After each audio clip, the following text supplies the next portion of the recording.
The tell of डेस्प्रो। ये कहानी है एक ऐसे चूहे की जो इंसानों की तरह बोलता है। ये चूहा एक सेलर का होता है। सेलर अपने चूहे को लेकर एक किंगडम में जाता है।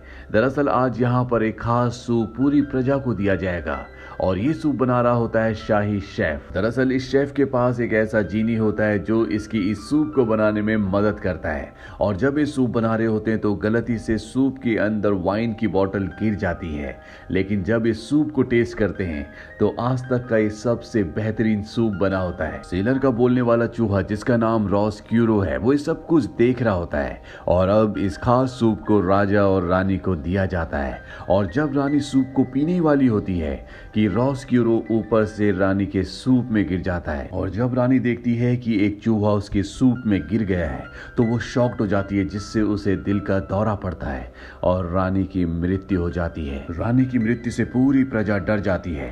राजा गुस्से में आ जाता है और वो अपने सिपाहियों को ऑर्डर देता है कि इस चूहे को मार दिया जाए। रॉस्क्यूरो अपनी जान बचाने के लिए भागता है और एक विंडो तक पहुंच जाता है जहां से वो देखता है कि उसका सेलर उसे छोड़कर यहां से भाग चुका है। अब सिपाही उसे पकड़ने के लिए उसका पीछा करते हैं। रॉस्क्यूरो अपनी जान बचाते बचाते नाली के पास यानी कि ड्रेन के पास आ जाता है और इससे पहले कि सिपाही उसे मारते वो उस ड्रेन के अंदर गिर जाता है जहां पर उसे एक दूसरा चूहा दिखता है जो कि बूढ़ा होता है। दरअसल यहाँ पर जितने भी चूहे हैं ये बूढ़ा उन सब का लीडर है। वो रॉस्क्यूरो को अपने साथ ले जाता है। राजा रानी की मौत से बहुत ज्यादा दुखी होता है, इसीलिए सूप से रिलेटेड जितनी भी चीजें होती है वो उन सब को बैन कर देता है।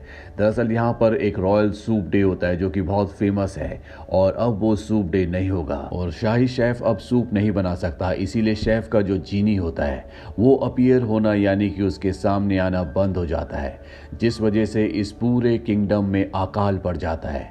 यहाँ न धूप निकलती है न बारिश होती है, जिस वजह से राजकुमारी भी बहुत उदास हो जाती है।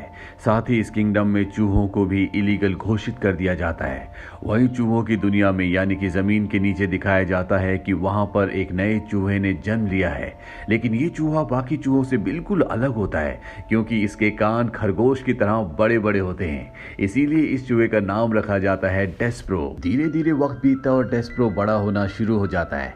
जिस तरह से डेस्प्रो के कान बड़े हैं उसी तरह वो सुनता भी है, यानी कि वो दूसरे चूहों से ज्यादा तेज सुन सकता है। साथ ही वो किसी भी चीज से डरता नहीं है, वो खतरों का सामना करना चाहता है। ये एक तरह से खतरों का खिलाड़ी है। इस बात से उसके माँ बाप, उसके टीचर सब परेशान होते हैं क्योंकि वो चूहों की तरह बिहेव नहीं करता। साथ ही उसका सपना होता है माउस वर्ल्ड जाने का, यानी कि उस बड़े से नाले के अंदर जहां पर सभी और बाकी चूहे रहते हैं। दरअसल इस जगह छोटे बच्चों को जाने की इजाजत नहीं है। वही रॉस्क्यूरो को दिखाया जाता है जो माउस वर्ल्ड में घूम रहा होता है। उसे यहाँ की जिंदगी बिल्कुल अच्छी नहीं लगती, लेकिन वो यहाँ पर फंस चुका है। माउस वर्ल्ड का जो लीडर होता है वो सभी चूहों पर अपनी हुकूमत करता है, वो सब पर हुक्म चलाता है, जो रॉस्क्यूरो को बिल्कुल पसंद नहीं है। वो अपने बिल में बने छेद से हमेशा बाहर की दुनिया देखता है क्योंकि वो बाहर जाना चाहता है, ना कि इस तरह से जमीन के नीचे अपनी जिंदगी बिताना चाहता है। वहीं डेस्प्रो को दिखाया जाता है जो अपनी क्लास में होता है। टीचर सबको एक चीज का टुकड़ा दिखाती है और सारे के सारे चूहे डर जाते हैं, लेकिन डेस्प्रो निडर है, वो डरता नहीं है। दरअसल चूहे डरते इसलिए हैं क्योंकि इंसान इसी चीज के टुकड़े को दिखाकर उन्हें पकड़ते हैं। टीचर इस बात से परेशान होती है कि डेस्प्रो दूसरे चूहों जैसा क्यों नहीं है, इसीलिए वो डेस्प्रो के माँ बाप को बुलाती है और कहती है कि इसे अपने बड़े भाई के साथ रखो ताकि वो इसे तौर तरीके सिखाए कि चूहे कैसे बिहेव करते हैं। डेस्प्रो का बड़ा भाई उसे राजमहल की लाइब्रेरी में ले जाता है और बताता है कि किस तरह से चूहे कागज को कुतरते हैं, किताबों को खराब कर देते हैं। लेकिन डेस्प्रो यहाँ पर एक किताब में कहानी पढ़ना शुरू कर देता है जो उसे बहुत अच्छी लगती है। ये कहानी होती है एक योद्धा की जो राजकुमारी की जान बचाता है और अब डेस्प्रो खुद भी अपने आप को योद्धा की तरह इमेजिन करना शुरू कर देता है। उसे लगता है कि वो एक योद्धा है। यहाँ से वापस जाने के बाद भी डेस्प्रो अपने आप को एक योद्धा ही समझता है और वो होता भी योद्धा की तरह है क्योंकि उसके अंदर डर नहीं है। एक दिन वो राजकुमारी को देखता है जो कि बहुत उदास होती है। वो उसके पास जाता है और राजकुमारी से बहुत सलीके से बात करता है। राजकुमारी उसके बिहेवियर को देखकर उससे इंप्रेस हो जाती है। इसके बाद डेस्प्रो उसे वही कहानी सुनाता है उसी योद्धा की जिसने राजकुमारी को बचाया था, जो कहानी राजकुमारी राजकुमारी को बहुत अच्छी लगती है, लेकिन डेस्परो ने ये कहानी पूरी पढ़ी नहीं होती, इसीलिए वो कहानी का अंत राजकुमारी को नहीं सुना पाता। लेकिन राजकुमारी सुनना चाहती है। डेस्परो से वादा करता है कि वो कहानी पूरी पढ़कर आएगा और फिर से राजकुमारी को कहानी सुनाएगा। अब डेस्परो के माँ बाप को पता चल जाता है कि उसने इंसानों से बात की, जो चूहों की दुनिया में एक जुर्म है। वहीं डेस्परो को दिखाया जाता है जो कहानी को पूरा पढ़ने के लिए एक बार फिर से लाइब्रेरी में जाता है, लेकिन तभी यहाँ पर काउंसिल के मेंबर्स आ जाते हैं और वो उसे पकड़कर काउंसिल में ले जाते हैं, जहाँ पर उसके ऊपर इल्जाम होता है कि उसने इंसानों से बात की, उसने कई रूल्स को तोड़ा, इसीलिए उसे माउस वर्ल्ड से निकाला जाता है। उसे जमीन की गहराइयों में भेज दिया जाता है, जहाँ पर पूरी तरह से अंधेरा होता है। लेकिन डेस्परो खुद को एक योद्धा समझता है, इसीलिए वो बिना डरे हुए अंधेरे रास्तों से होता हुआ एक जेल तक पहुंच जाता है, जहाँ पर बहुत सारे चूहे जेलर को परेशान कर रहे होते हैं। सारे चूहे तो भाग जाते हैं, लेकिन डेस्परो को जेलर पकड़ लेता है। डेस्परो उसे वो कहानी सुनाना शुरू कर देता है जो उसने प्रिंसेस को सुनाई थी, लेकिन जेलर को ये कहानी पसंद नहीं आती। वो उसे वहीं पर अकेला फेंक कर निकल जाता है।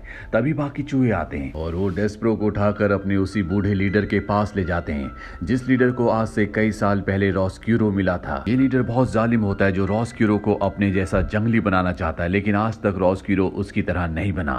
अब ये डेस्परो को एक अरीना में छोड़ देते हैं और उसके ऊपर एक बिल्ली चेन से बंधी होती है और लीडर धीरे धीरे चेन को ढीला कर रहा होता है। और इससे पहले कि बिल्ली डेस्परो को खाती, रॉस्क्यूरो लीडर को मना करता है। वो कहता है कि इसे बिल्ली को मत दो, इसे मैं खाना चाहता हूँ। सुनकर लीडर खुश हो जाता है, क्योंकि अब फाइनली रॉस्क्यूरो उन्हीं की तरह जंगली बनने को तैयार है।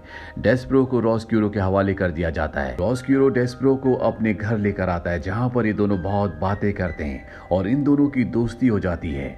वहीं महल में राजकुमारी को दिखाया जाता है जो हमेशा उदास रहती है। यहाँ पर उसकी एक नई मेड आई होती है, जिसका खुद का भी राजकुमारी बनने का सपना होता है, इसीलिए वो राजकुमारी की बहुत सारी चीजें चुरा लेती है और खुद को राजकुमारी जैसा फील करती है। इसका नाम मिक होता है और जब मिक ऐसा कर रही होती है, तभी वहां पर जो सीनियर मेड होती है वो उसे ऐसा करते हुए देख लेती है, जिस वजह से वो उसका काम बदल देती है और कहती है कि तुम्हें अब जेल में सेल्स में खाना पहुंचाना होगा।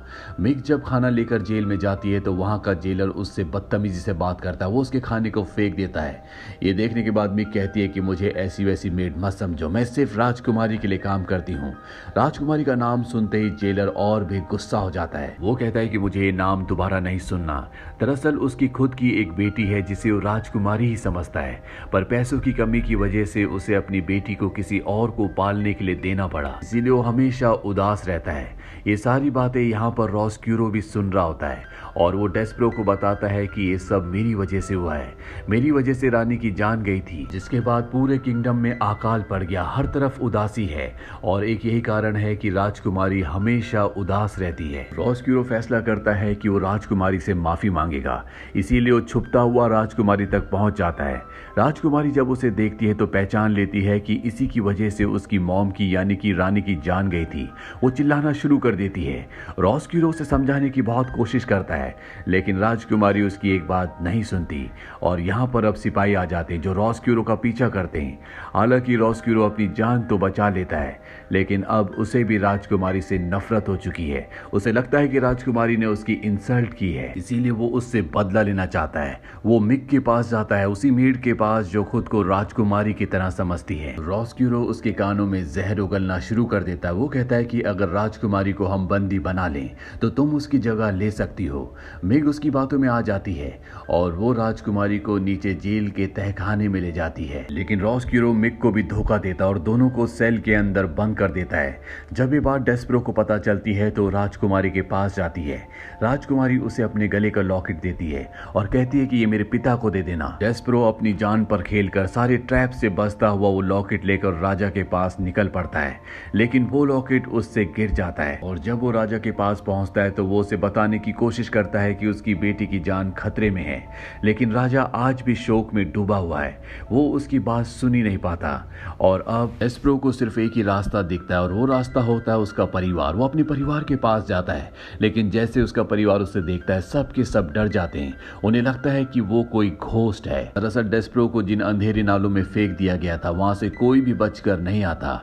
डेस्परो उन्हें यकीन दिलाने की कोशिश करता है कि वो जिंदा है, लेकिन वो सब वहां से भाग जाते हैं। इसीलिए टाउन की जो बेल होती है, डेस्परो सबको यकीन दिलाने के लिए कि वो जिंदा है, उस बेल को बजाता है। वहीं हमें उस शेफ को को दिखाया जाता है जो कभी सूप बनाया करता था। उसे अपने सपनों में सब्जियां दिख रही होती है और बेल की आवाज सुनकर वो उठ जाता है और वो फैसला करता है कि अब वो सूप बनाएगा और दोबारा से वो सूप बनाना शुरू कर देता है। और जैसे सूप की खुशबू पूरे टाउन में फैलती है, उसका वही जीनी भी वापस आ जाता है जो उसकी सूप बनाने में मदद किया करता था। और अब इस किंगडम में जो अकाल पड़ा था वो भी खत्म हो जाता है। यहाँ पर बारिश होना शुरू हो जाती है। डेस्परो अब शेफ और उसके जीनी के पास जाता है और उन्हें बताता है कि राजकुमारी की जान खतरे में, हमें उसे बचाना होगा। लेकिन शेफ उसकी बातों पर ध्यान नहीं देता, लेकिन जीनी उसके साथ यहाँ से राजकुमारी को बचाने के लिए निकल पड़ता है। वही राजकुमारी को दिखाया जाता है जो जंगली चूहों के बीच में है, जिन्होंने उसे बंदी बना रखा है।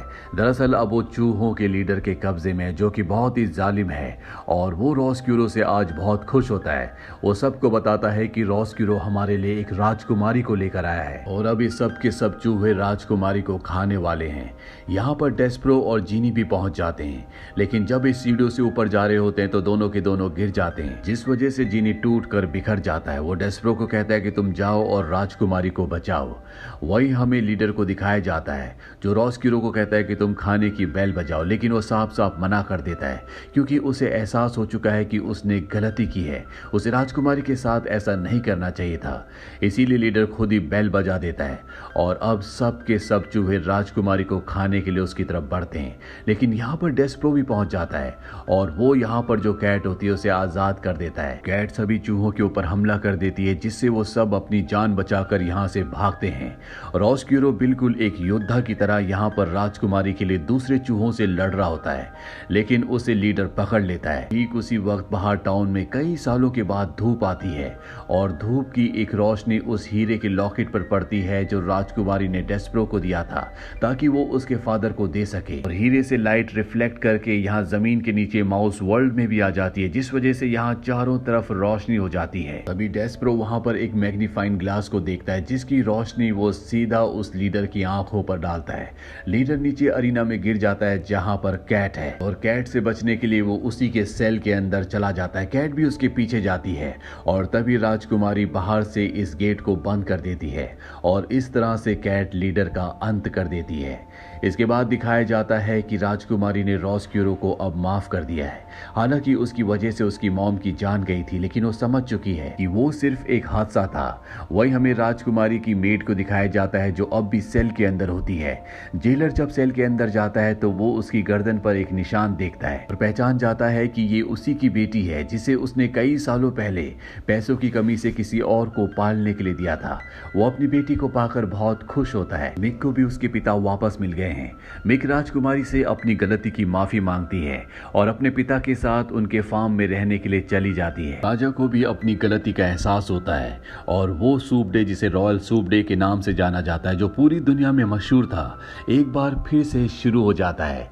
डेस्परो अब राजकुमारी का एक अच्छा दोस्त है। वही रॉसक्यूरो को दिखाया जाता है जो पहले की तरह एक बार फिर से समंदर की सैर करता हुआ दुनिया के आखिरी छोर तक जाने के लिए निकल पड़ता है। और इसी के साथ इस कहानी की एक हैप्पी एंडिंग हो जाती है। उम्मीद करते हैं कि ये कहानी आपको पसंद आई होगी।